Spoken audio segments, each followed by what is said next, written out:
آج کا ہمارا یہ لیکچر ان لیکچرز کا تسلسل ہے کہ جو الحمدللہ روزانہ القمر ٹی وی کے توسط سے شیخ الاسلام ابن تیمیہ رحمہ اللہ کی کتاب کی جو پہلی فصل ہے ایمان باللہ، اس کی تفہیم کے بارے میں چل رہے ہیں، اور ہمارے القمر ٹی وی کے نوجوان اسکالر محترم ابو زرع عبدالباسط حافظہ اللہ تعالی وہ یہ لیکچر روزانہ دیتے ہیں۔ تو آج کا جو لیکچر ہے یہ بھی انہی لیکچرز کا ایک تسلسل ہے۔ ہمارے آج کے لیکچر کا موضوع جو ہے وہ ہے ایمان باللہ پر ملحدین کے شبہات اور ان کے جوابات۔ ایمان باللہ پر ملحدین کے شبہات، اعتراضات۔ سب سے پہلے ہم نے یہ سمجھنا ہے کہ ملحدین کون ہے جو اعتراضات کرتے ہیں، اور یہ بھی سمجھنا لازمی ہے کہ کیا اللہ تعالیٰ پر بھی کچھ لوگ اعتراض کرتے ہیں، یا اللہ تعالیٰ کی ذات پر بھی کچھ لوگوں کا اعتراض ہے، یا اللہ تعالیٰ پر ایمان لانے پر بھی کچھ لوگ اعتراض کرتے ہیں۔ تو ہاں، سب سے پہلے اس کا جواب یہی ہے کہ بہت سارے ایسے لوگ موجود ہیں اس کائنات کے اندر جو اللہ کے وجود کو نہیں مانتے، اللہ کی ذات کی بھی نفی کرتے ہیں، اور پھر جو لوگ اللہ تعالیٰ کے ذات کو، اللہ تعالیٰ کے وجود کو تسلیم کرتے ہیں، ان پر پھر وہ اعتراضات کرتے ہیں اور ایسے ایسے شبہات وارد کرتے ہیں کہ عام انسان مسلمان اللہ تعالیٰ کو ماننے والا حیران رہ جاتا ہے۔ اور اس وقت پاکستان کے اندر یونیورسٹیاں الحاد کا سب سے بڑا گڑھ بن چکی ہیں، اور بڑے بڑے اپنی طرف سے دانشور اور پڑھے لکھے لوگ وہ الحاد کی تعلیم دے رہے ہیں، الحاد کو فروغ دے رہے ہیں۔ تو اس سلسلے میں آج کے لیکچر کے اندر سب سے پہلی بات جو سمجھنے والی ہے وہ الحاد کس چیز کا نام ہے اور ملحد کس کو کہتے ہیں، پہلے یہ سمجھیں گے، پھر آگے ان کے اعتراضات کی طرف ہم آئیں گے۔ یہ جو لفظ الحاد ہے یہ عربی زبان کا لفظ ہے، اور یہ لفظ لحد سے نکلا ہے، جس کے معنی ہے سیدھے راستے سے ہٹ جانا، کجی اختیار کرنا، انکار کرنا، یہ بھی اس کا ایک معنی ہے۔ تو الحاد یہ جو لفظ ہے اس کی جو تعریف فقہاء نے بیان کی ہے وہ یہ ہے کہ اللہ تعالیٰ کے وجود، اس کی صفات یا اس کے دین کا انکار کرنا یا اس سے انحراف کرنا، یعنی جو شخص اللہ کے وجود کو تسلیم نہ کرے یا اس کی وحدانیت کا انکار کرے یا دین اسلام کو رد کر دے، اسے ملحد کہا جاتا ہے، اور اس عمل کو الحاد کہا جاتا ہے۔ امید ہے کہ ملحد کی سمجھ آ گئی ہوگی کہ انکار کرنے والا، اللہ تعالیٰ کی ذات کو نہ ماننے والا، وہ ملحد کہلاتا ہے، اور اسی لفظ کی جمع ہے ملحدین۔ ملحدین کی کئی ساری اقسام ہیں۔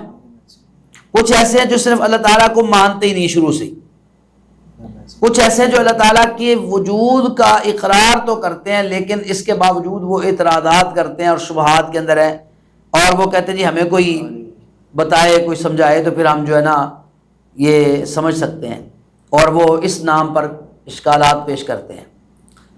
قرآن مجید کے اندر یہ لفظ استعمال اس طرح ہوا ہے، اللہ رب العالمین نے فرمایا وَلِلَّهِ الْأَسْمَاءُ الْحُسْنَى فَادْعُوهُ بِهَا۔ اللہ تعالیٰ کے اچھے اچھے نام ہیں، ان کے ذریعے اللہ تعالیٰ سے دعا کریں، اللہ تعالیٰ کو پکاریں۔ وَذَرِ الَّذِينَ يُلْحِدُونَ فِي أَسْمَائِهِ، یہاں پر یہ لفظ ہے وَذَرُ الَّذِينَ يُلْحِدُونَ فِي أَسْمَائِهِ، اور چھوڑ دو ان لوگوں کو جو اللہ کے ناموں میں کجی اختیار کرتے ہیں، یعنی اللہ تعالیٰ کے ناموں کا انکار کرتے ہیں، ان کے ناموں کو بگاڑتے ہیں۔ اس کی ایک مثال سمجھیں، مشرکین مکہ جو تھے وہ اللہ تعالیٰ کے نام رحمان کا انکار کرتے تھے، وہ کہتے رحمان کیا ہے؟ مسلمانوں کو کہتے کہ تم شرک کرتے ہو، تم نے دو رب بنائے ہوئے، ایک اللہ اور ایک رحمان۔ تو اللہ تعالیٰ نے جواب دیا قُلِ ادْعُوا اللَّهَ أَوِ ادْعُوا الرَّحْمَٰنَ، ان کو کہیں کہ اللہ تعالیٰ کہہ کر پکارو یا رحمان کہہ کر پکارو، اَيَّمَّا تَدْعُوا فَلَهُ الْأَسْمَاءُ الْحُسْنَىٰ، جس نام سے بھی تم اس کو پکارو گے تو یہ سارے اس کے اچھے اچھے نام ہیں۔ تو کیا سمجھ آیا کہ کچھ ایسے ملحدین ہیں جو جزوی طور پر اللہ تعالیٰ کا انکار کرتے ہیں۔ وہ جزوی انکار کیا ہے کہ اللہ تعالیٰ کے وجود کو تو مانتے ہیں، پہلی قسم ان لوگوں کی جو اللہ کے وجود کو ہی تسلیم نہیں کرتے، لیکن کچھ لوگ ایسے ہیں کہ جو اللہ کے وجود کو تو مانتے ہیں لیکن اللہ تعالیٰ کی صفات کو ماننے سے انکار کر دیتے ہیں۔ تو یہ بھی الحاد کی ایک قسم ہے اور شکل ہے۔ تو اسی طرح دین سے کچھ لوگ مکمل انحراف کر دیتے ہیں، ایک یہ بھی ان کی قسم ہے ملحدین کی کہ وہ دین کو نہیں مانتے۔ وہ کہتے ہیں اللہ ہے، اللہ نے دین نازل کیا تھا رسول اللہ صلی اللہ علیہ وسلم کے دور میں، وہ 1400 سال پہلے کی بات ہے، وہ اس دور کے لیے تھا، اور آج وہ سلسلہ ختم ہو گیا۔ آج انہوں نے ایک اصطلاح استعمال کی جاتی ہے فقہاء کے اندر، عرف عام، ٹھیک ہے، وہ کہتے ہیں آج جو ہے نا عرف کو دستور بنایا جائے گا، اس کو دین سمجھا جائے گا۔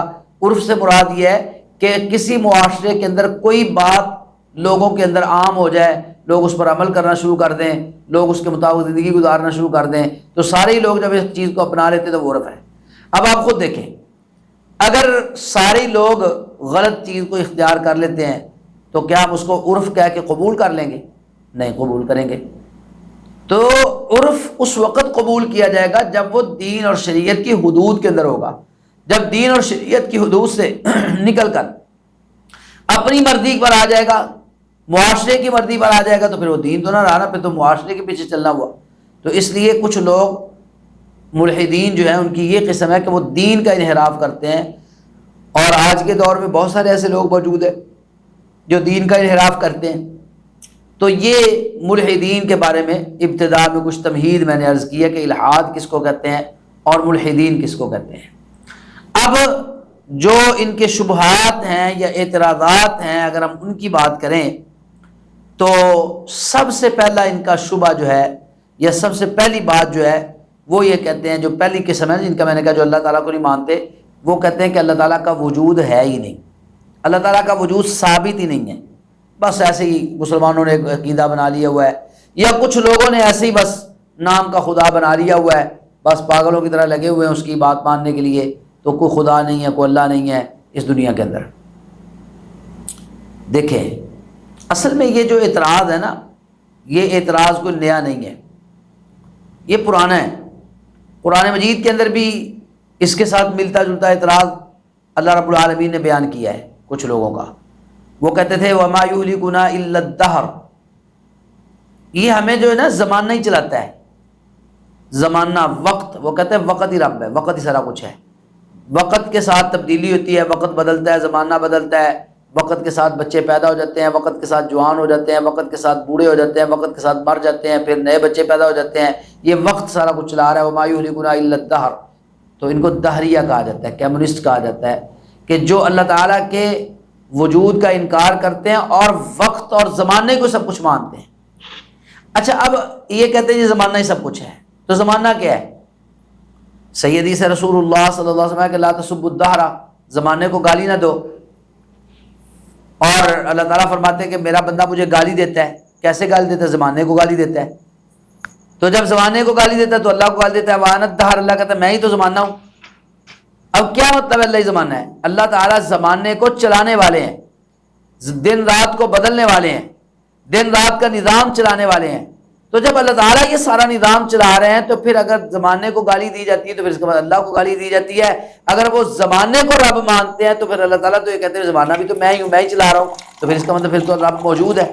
یعنی وہ بھی مانتے ہیں کہ کوئی نہ کوئی ایسا خالق ہے، کوئی نہ کوئی ایسی چیز ہے جو اس کائنات کے نظام کو چلا رہی ہے، اور وہ اس کو کہتے ہیں کہ وہ دہر ہے، وہ زمانہ ہے، وہ وقت ہے۔ اور اللہ رب العالمین فرماتے ہیں صحیح حدیث وَأَنَا الدَّهْرُ، حدیث قدسی ہے کہ میں زمانہ ہوں، یعنی زمانے کو میں چلا رہا ہوں، زمانے کو میں تبدیل کر رہا ہوں۔ تو اس کا مطلب یہ ہے کہ انسان کی فطرت کے اندر شامل ہے کہ اللہ کو مانے۔ اگر وہ سیدھے طریقے سے نہیں مانے گا تو وہ کسی نہ کسی طریقے سے اس کو ماننا پڑے گا۔ وہ کہتے ہیں کان سیدھا پھاڑ دو یا پٹھا پھاڑ دو، گل ایک ہی ہے۔ ہم کہتے ہیں کہ اللہ موجود ہے، اللہ یہ ساری کائنات کا نظام چلا رہا ہے، اور اللہ رب العالمین ہی نے یہ ساری کائنات بنائی ہے۔ اللہ فرماتے ہیں فی اللہ شک، اللہ کی ذات کے بارے میں، اس کے وجود کے بارے میں تم شک کرتے ہو، جبکہ اسی نے آسمان پیدا کیے ہیں، اسی نے زمین پیدا کی ہے۔ وہ کیا پیاری بات لکھی ہے امام شافعی رحمہ اللہ تعالی نے کہ یہ ساری کائنات جو ہے، کائنات کا جو نظام ہے، یہ اللہ تعالیٰ کے چلائے بغیر نہیں چل سکتا۔ اور بھی بہت سارے علماء نے اس پہ لکھا ہوا ہے، اور امام ابو حنیفہ رحمۃ اللہ علیہ کے بھی اس کے بارے میں لکھا ہوا ہے کہ انہوں نے جو اس پر دلائل دیے ہیں۔ تو بات یہ ہے کہ وہ کہتے ہیں نا کہ ایک عورت چرخہ کاٹ رہی تھی تو اس کے پاس سے امام صاحب گزرے نا، تو انہوں نے پوچھا بھی بی بی اللہ تعالیٰ کو بھی پہچانا ہے کہ چرخے چلاتی رہتی ہو؟ اس نے کہا یہ چرخے نہیں مجھے بتایا کہ اللہ تعالیٰ ہے، اللہ تعالیٰ موجود ہے۔ اس نے کیسے بتایا؟ اس نے کہا یہ چرخہ پڑا ہوا ہے، یہ چھوٹا سا چرخہ ہے، جب تک میں اس کو چلاتی نہیں ہوں اس وقت تک یہ چلتا نہیں ہے۔ یہ ایک چھوٹا سا چرخہ میرے چلائے بغیر، کسی چلانے والے کے چلائے بغیر جب تک نہیں چلتا تو یہ اتنی بڑی کائنات کا نظام خود بخود کیسے چل رہا ہے؟ انہوں نے کہا ٹھیک ہے، اللہ کو تو تم نے پہچان لیا، تو کیا اللہ ایک ہی ہے یا زیادہ ہیں؟ اس کی بھی کوئی پہچان آئی سمجھ کے نہیں؟ تو اس نے کہا یہ بھی مجھے چرخے نے بتا دیا ہے۔ اگر اللہ ایک سے زائد ہوتے، مالک رب ایک سے زائد ہوتے، تو جس طرح یہ چرخہ ہے، میں اس کی مالک ہوں، میں چلاتی ہوں، مجھے پتہ ہے کس سپیڈ سے چلانا ہے، کس رفتار سے اس کا دھاگا بننا ہے، کس رفتار سے دھاگا ٹھیک آنا ہے، تو میں اس رفتار سے چلاتی ہوں۔ اگر کوئی اور بھی میرے ساتھ شریک ہوتا تو پھر اب دو ہی باتیں تھی، یا تو میرے متضاد چلتا، میں اس طرف چلاتی وہ اس طرف چلاتی، تو اب چرخے نے ٹوٹ جانا تھا۔ اللہ رب العالمین نے بھی فرمایا لو کان فیہما آلہۃ الا اللہ لفسدتا، اگر کائنات کے اندر اللہ کے علاوہ کوئی اور بھی رب ہوتا، کوئی الہ اور بھی ہوتا، تو یہ زمین کے اندر تو فساد پھیل جاتا۔ ایک کہتا میں نے یہ کام کرنا ہے، دوسرا کہتا میں نے نہیں کرنا، ایک نے کہنا میں نے بنانا ہے، اس نے کہنا نہیں بنانا، ایک نے کہنا میں نے اس کو کالا بنانا ہے، ایک نے کہنا میں نے گورا بنانا ہے، ایک نے کہنا میں اس کو عربی بنانا ہے، ایک نے کہنا اس میں اس کو اجمی بنانا ہے۔ لفسدہ، تو زمین کے اندر تو فساد پھیل جاتا، ہم پیدا ہونے سے رہ جاتے۔ تو جیسے اس نے بتایا نا کہ چرخہ ایک ادھر کھینچے ایک ادھر کھینچے ٹوٹ جائے گا، اگر رب بھی دو ہوتے، الہ بھی دو ہوتے، اللہ بھی دو ہوتے، تو زمین بھی ٹوٹ جاتی، ختم ہو جاتی، مٹ جاتی، اور یہ زمین کا نظام تباہ ہو جاتا۔ وہ کہتے ہیں اگر دوسری بات، اگر وہ میری طرح ہی چلائے جیسے میں چلا رہا ہوں، ایسے ہی چلائے، تو پھر اب دوسری بات، جب دو ہاتھ مل کے اس کو چلا رہے ہوں گے تو سپیڈ اتنی تیز ہو جائے گی کہ دھاگا ٹوٹنا شروع ہو جائے گا، دھاگا بنے گا نہیں۔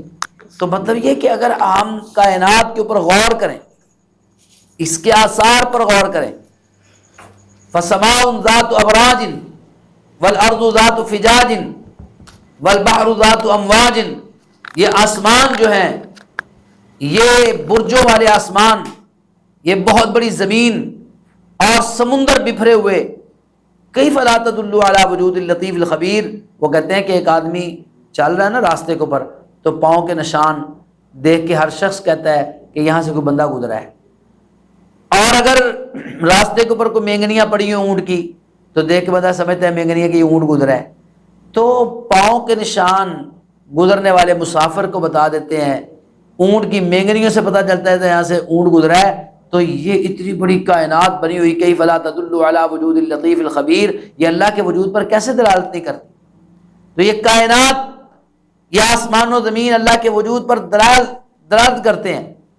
اور پھر دیکھیں ہزاروں سال پہلے کائنات بنی، اس وقت سے لے کر آج تک جو نظام اللہ تعالیٰ نے چلایا اس کے اندر کوئی تبدیلی دکھا دی۔ سورج اپنے وقت پر روزانہ وہیں سے طلوع ہوتا ہے اور اپنے وقت پر جا کے وہیں غروب ہوتا ہے، اس کی مجال نہیں ہے کہ وہ دائیں بائیں ہو سکے اور وقت سے آگے پیچھے ہو سکے۔ پھر ایسے ہی چاند کے سلسلے دیکھ لیں، باقی دیکھ لیں یہ سارے، تو یہ ساری چیزیں اس بات پر دلالت کرتی ہیں کہ اللہ تعالیٰ موجود ہے۔ اصل میں نا بات پتہ ہے کیا، بات سمجھیں، چونکہ اللہ تعالیٰ نظر نہیں آتے تو اس لیے وہ اللہ تعالیٰ کا انکار کر دیتے ہیں۔ یہ عدم وجود نہیں ہے، یہ عدم رؤیت ہے، یہ بات یاد رکھنا ہے۔ ایک ہے عدم وجود کہ کسی چیز کا وجود ہی نہ ہونا، ایک ہے عدم رؤیت کہ کسی چیز کا نظر نہ آنا۔ اب اللہ تعالیٰ نظر نہیں آتے، اچھا یہ کہتے ہیں اللہ دکھائیں، یہ بھی ایک اعتراض ان کا، اچھا جی اللہ ہے تو دکھائیں، اللہ ہے تو دکھائیں۔ تو اسی وجہ سے وہ انکار کرتے ہیں اللہ تعالیٰ کا، چونکہ نظر نہیں آتے۔ تو کیا ہر چیز کا نظر آنا ضروری ہے؟ کیا جو چیز نظر نہ آئے اس کا وجود نہیں ہوتا؟ بہت ساری ایسی چیزیں جن کا وجود ہم مانتے ہیں لیکن وہ نظر نہیں آتی۔ اب دیکھیں میں، اور یہ بھی کوئی اعتراض نیا نہیں ہے، جیسے میں نے پہلے کہا نا کہ وہ ما یہلکنا الا الدہر، یہ اعتراض بھی پرانا ہے، سے ثابت ہوتا ہے۔ تو یہ اعتراض بھی پرانا ہے۔ موسیٰ علیہ السلام کو ان کے قوم کے لوگوں نے کیا کہا تھا؟ آرین اللہ جہرتاً، ہمیں اللہ تعالیٰ سامنے دکھائیں۔ ہم اس وقت تک آپ پر ایمان نہیں لائیں گے، لن نؤمن لک حتی نری اللہ جہرہ، جب تک آپ اللہ تعالیٰ کو ہمیں دکھا نہیں دیتے سامنے۔ تو مطلب یہ بھی اعتراض کئی ہزار سال پرانا ہے کہ اللہ تعالیٰ نظر نہیں آتے۔ تو اللہ تعالیٰ نظر نہ آنے کی دو وجوہات ہیں۔ ایک تو دیکھیں اللہ تعالیٰ کی ذات اتنی بڑی ہے کہ ہمارے اندر ان کو احاطہ کرنا ممکن ہی نہیں ہے۔ پھر اللہ تعالیٰ نور ہے، وہ نور جو ہے وہ ہم دیکھ ہی نہیں سکتے، ہماری آنکھوں کے اندر یہ قوت اور طاقت ہی نہیں دیکھ سکے۔ اللہ رب العالمین نے قرآن مجید کے اندر یہ فرمایا نا، خود فرمایا لا تدرکہ الابصار وہو یدرک الابصار وہو اللطیف الخبیر، اس کو یہ آنکھیں دیکھ نہیں سکتی۔ موسیٰ علیہ السلام نے اللہ تعالیٰ سے کہا یا اللہ میں آپ کو دیکھنا چاہتا ہوں، اللہ نے کہا لن ترانی، آپ نہیں دیکھ سکتے۔ جب زیادہ اصرار کیا تو اللہ نے فرمایا ولکن انظر الی الجبل، آپ ایسے کریں سامنے پہاڑ کی طرف دیکھیں، میں اپنے نور کی تجلی کو پہاڑ پہ ڈالتا ہوں، پہاڑ پہ اگر اپنا نور ظاہر کرتا ہوں، وہ جس طرح ریفلیکٹ ہو کے روشنی آتی ہے نا، تو یہ نور ریفلیکٹ ہو کے آپ تک پہنچے گا. اگر آپ اس کو برداشت کر سکے، اگر اس کو آپ دیکھ سکے، تو پھر مجھے دیکھ لیجئے گا. تو اللہ تعالیٰ نے پھر وہ نور کی تجلی جب ظاہر کی، فلما تجلی ربہ للجبل جعلہ دکا وخر موسیٰ صاعقا، پہاڑ بھی جل کے کولا ہو گیا، سڑ گیا، سوا ہو گیا اور ریزہ ہو گیا. وخر موسیٰ صاعقا، اور موسیٰ علیہ السلام بھی بے ہوش ہو کے گر گئے. فلما افاق قال سبحانک تبت الیک، تو جب افاقہ ہوا تو کہنے لگے یا اللہ آپ پاک ہیں، میں آپ سے توبہ کرتا ہوں، ہم نہیں آپ کو دیکھ سکتے. تو مان گئے. یعنی عملی طور پر اللہ تعالیٰ نے مشاہدہ کروایا ہے کہ تمہاری آنکھوں کے اندر یہ صلاحیت نہیں. اب دیکھیں نا سائنس، جدید سائنس کیا کہتی ہے، ہماری آنکھ جو ہے اس کی صلاحیت کمزور ہے. ایک تو چھوٹی چیز جو ہوتی ہے وہ ہم دیکھ ہی نہیں سکتے، ہمیں نظر نہیں آتی. کتنے کیڑے مکوڑے اشراط الارض ہیں جو موجود ہیں لیکن ہمیں نظر نہیں آتے، وہ خوردبین سے دیکھنے پڑتے ہیں. یہ آج کی جدید سائنس جو ہے، یہ ایلوپیتھک طریقہ علاج جو ہے، اس میں آپ پڑھیں نا ذرا، اس کے اندر جراثیم تھیوری ہے. اب وہ جراثیم جو ہیں یہ ہمارے ہاتھوں پہ بیٹھے ہوئے ہیں، ہمارے ہاتھوں سے لگے ہوئے ہیں، ہمیں نظر نہیں آتے. وہ مائکروسکوپ سے دیکھتے ہیں، وہ خوردبین سے دیکھتے ہیں تو وہ نظر آتے ہیں. تو اب دیکھیں نا، یہ جراثیم کا وجود نظر تو نہیں آتا لیکن ہے. اچھا کیوں نظر نہیں آ رہا؟ کیونکہ وہ اتنی جسامت چھوٹی ہے کہ ہماری آنکھ کے اندر اس کو دیکھنے کی صلاحیت ہی نہیں ہے. پھر دوسرا یہ ہوتا ہے کہ اتنا بڑا وجود ہونا کسی چیز کا جو ہماری آنکھ دیکھ ہی نہ سکے. تو اللہ تعالیٰ کو تو وجود دیکھیں نا، یہ کائنات اتنی بڑی کائنات ہے. رسول اللہ صلی اللہ علیہ وسلم نے فرمایا کہ پہلی زمین جو ہے نا، یہ زمین جس پہ ہم رہ رہے ہیں، یہ آسمان جو پہلا ہمیں نظر آتا ہے اس کے مقابلے میں اتنی چھوٹی ہے. اگر آسمان سے آپ زمین دیکھیں گے نا تو ایسے لگے گی جیسے صحرا کے اندر کوئی مندری پڑی ہوئی ہو. یہ رنگ ہوتی نا، چھلا جو ہوتا ہے چھوٹا سا انگلی کے اندر ڈالنے والا، یہ اس کے برابر لگتی ہے. دوسرے آسمان کے مقابلے میں پہلا آسمان ایسے ہے، پھر تیسرے آسمان کے مقابلے میں دوسرا، پھر چوتھے کے مقابلے میں تیسرا، پھر پانچویں کے مقابلے میں چوتھا، پھر چھٹے کے مقابلے میں پانچواں، ساتویں آسمان کے مقابلے میں چھٹا آسمان ایسے جیسے صحرا کے اندر وہ رنگ پڑی ہوئی ہو، چھلا پڑا ہوا ہو. اور اللہ تعالیٰ کے عرش کے مقابلے کے اندر ساتواں آسمان اتنا چھوٹا ہے جیسے کوئی رنگ پڑی ہوئی ہو. اور پھر اللہ تعالیٰ کی کرسی ہے، اس کرسی پر اللہ تعالیٰ مستوی ہے. اب آپ اندازہ کریں کہ اتنی بڑی شخصیت، اتنی بڑی ذات وہ ہماری آنکھ دیکھ نہیں سکتی. رسول اللہ صلی اللہ علیہ وسلم کہ یہ ساری کائنات اللہ تعالیٰ کے ہاتھ کے اندر ہے، بلکہ یہ 2 انگلیوں کے اندر ہے. جس طرح چاہے اللہ تعالیٰ اس کو پھیر دے، ساری کائنات ایسے ہے. آپ کیسے ہم دیکھ سکتے ہیں؟ اتنی بڑی جسامت ہم دیکھ ہی نہیں سکتے. دوسری بات، اللہ تعالیٰ نور ہے. اب روشنی کو دیکھنے کی بھی صلاحیت ہوتی ہے. اب دیکھیں سورج کی روشنی، جب سورج طلوع ہو رہا ہوتا ہے، غروب ہو رہا ہوتا ہے، ہم سورج کو دیکھ سکتے ہیں. یہی سورج جب پوری آب و تاب کے ساتھ 12 بجے چمک رہا ہوتا ہے تو اس وقت ہم اس کی طرف نہیں دیکھ سکتے، حالانکہ سورج تو کچھ بھی نہیں ہے، اس کی روشنی کیا ہے؟ کچھ بھی نہیں ہے.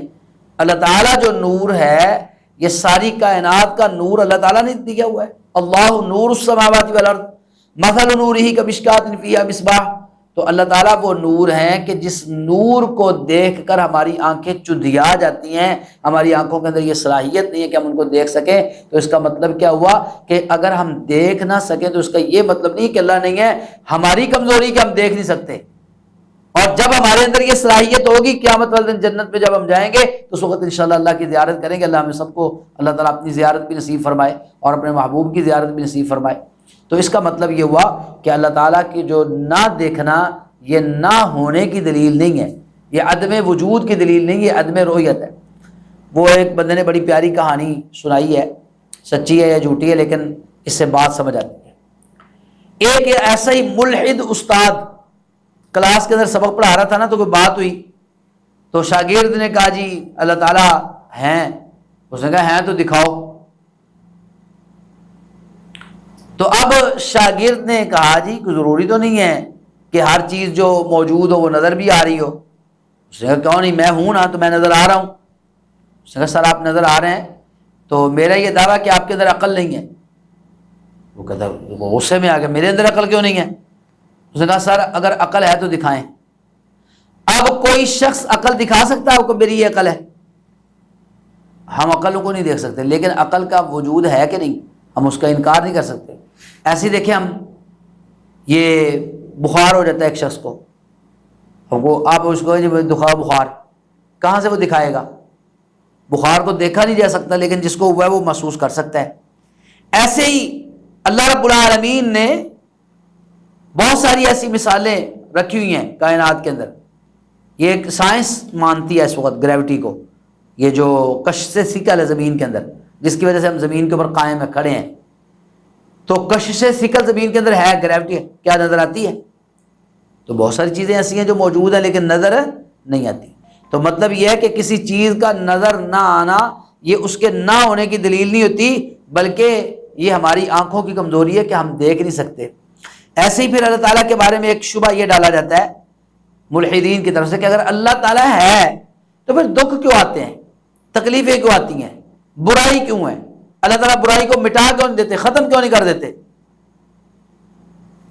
اس کا جواب سمجھیں۔ یہ جو دنیا ہے نا، یہ آزمائش کا گھر ہے، یہاں پر آزمائش ہے۔ الذی خلق الموت والحیات لیبلوکم، اللہ تعالیٰ نے موت و حیات پیدا اس لیے کی تاکہ وہ تمہیں آزمائے۔ تو چونکہ یہ آزمائش کا گھر ہے، یہاں پر آزمائش ہونی ہے۔ آزمائش ہر طرح سے ہوتی ہے، کبھی اللہ تعالیٰ دے کے آزماتے ہیں، اس وقت خوشیاں آ رہی ہوتی ہیں، اس وقت انعامات مل رہے ہوتے ہیں، اس وقت فرحت مل رہی ہوتی ہے، رحمتیں آ رہی ہوتی ہیں، اس لیے وہ خوشی بھی آزمائش ہے۔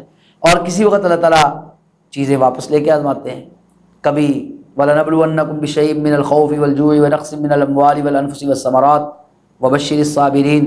اللہ تعالیٰ جانیں لے لیتے ہیں، اللہ تعالیٰ پھلوں کی کمی کر دیتے ہیں، اللہ تعالیٰ کوئی اور چیزیں لے لیتے ہیں۔ تو کچھ چیزوں کا لے لینا یعنی کیا مطلب ہے؟ جب ہم سے کوئی چیز چھن جاتی ہے تو ہمارے لیے دکھ کا باعث ہے۔ کسی کا بیٹا فوت ہو گیا، تکلیف، مصیبت آ گئی نا اس پر، تو یہ اللہ تعالیٰ کی طرف سے چونکہ آزمائش کا گھر ہے دنیا، اس لیے یہاں پر آزمائش ہونی ہے، یہاں پر پھر دکھ بھی آنے ہیں، سکھ بھی آنے ہیں، مصیبتیں بھی ہونی ہیں، تکلیف۔ لیکن یہاں پر ایک میں عقیدے کی بات بھی آپ کو سمجھا دوں، یہ جو اللہ رب العالمین کی طرف منسوب کرنا ہوتا ہے نا دکھ کو، مصیبت کو، یہ درست نہیں ہے۔ اچھی چیزوں کو اللہ تعالیٰ کی طرف سپرد کرتے ہیں، منسوب کرتے ہیں۔ ما اصابک من حسنۃ فمن اللہ، جو بھی احسان، انعام، نیکی ملے وہ اللہ کی طرف سے ہے۔ وما اصابک من سیئۃ فمن نفسک، جو بھی تکلیف آتی ہے وہ آپ کی طرف سے ہے۔ ابراہیم علیہ السلام نے کہا نا الذی خلقنی فہو یہدین، جس نے مجھے پیدا کیا مجھے ہدایت عطا کی، اور وہی مجھے کھلاتا ہے، وہی مجھے پلاتا ہے۔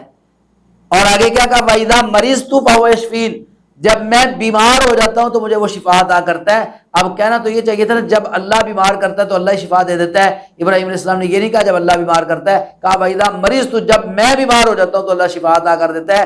بیماری کی نسبت، دکھ کی نسبت، تکلیف کی نسبت اپنی طرف کرنی چاہیے، اللہ تعالیٰ کی طرف نہیں کرنی چاہیے۔ ہمارے یہاں کیا ہوتا ہے، ہم دکھ کی نسبت اللہ کی طرف کرتے ہیں۔ بچہ فوت ہو گیا، اللہ دا حکم، باپ فوت ہو گیا، اللہ دا حکم، کچھ اور مصیبت آ گئی جو اللہ نے لکھی ہی ہے، اسی کوئی اور تکلیف جی اللہ کو منظور ہی ایسے تھا۔ اور اگر کوئی فائدہ مل جائے، میں نے بڑی محنت کی ہے جی، میں نے تو راتیں جاگی ہیں، میں نے تو اتنی انویسٹمنٹ کی ہے، میں نے تو جناب اتنی سوچ بچار کی ہے، میں نے یہ کیا، میں نے وہ کیا، پھر میں کرتا رہتا ہے انسان۔ تو ابراہیم علیہ السلام کی جو میں نے آپ کو آیات سنائی ہیں نا، الذی خلقنی فہو یہدین، یہ آیات ان میں یہ بات سمجھ آتی ہے وَإِذَا مَرِضْتُ فَهُوَ يَشْفِينِ پہ آ کے یہ نقطہ ہے کہ جب میں بیمار ہوتا ہوں شفا عطا کرتا ہے۔ تو شفا کی نسبت اللہ کی طرف ہے اور بیماری کی نسبت اپنی طرف ہے۔ پھر ایک شبہ جو ہے نا اس کا، یہ وہ کہتے ہیں کہ سائنس جب آئی ہے نا تو اس نے خدا کے تصور کو ختم کر دیا۔ وہی یہ دعویٰ غلط فہمی پر مبنی ہے۔ سائنس نے کیسے اللہ تعالیٰ کے وجود کو ختم کر دیا ہے؟ اللہ تعالیٰ نے یہ جو کائنات بنائی ہے نا، یہ کائنات ایک سسٹم کے تحت بنائی ہے۔ یہ نہیں ہے کہ جو مرضی پیدا ہو رہا ہے، جو مرضی فوت ہو رہا ہے، جو مرضی جیسے چل رہا ہے، نہیں، ہر چیز اللہ تعالیٰ نے ایک سسٹم کے تحت بنائی ہے۔ اگر آج کوئی مصنوعی بارش برسا رہا ہے تو وہ اسی سسٹم کو فالو کر کے کر رہا ہے جو اللہ تعالیٰ نے سسٹم بنایا ہے۔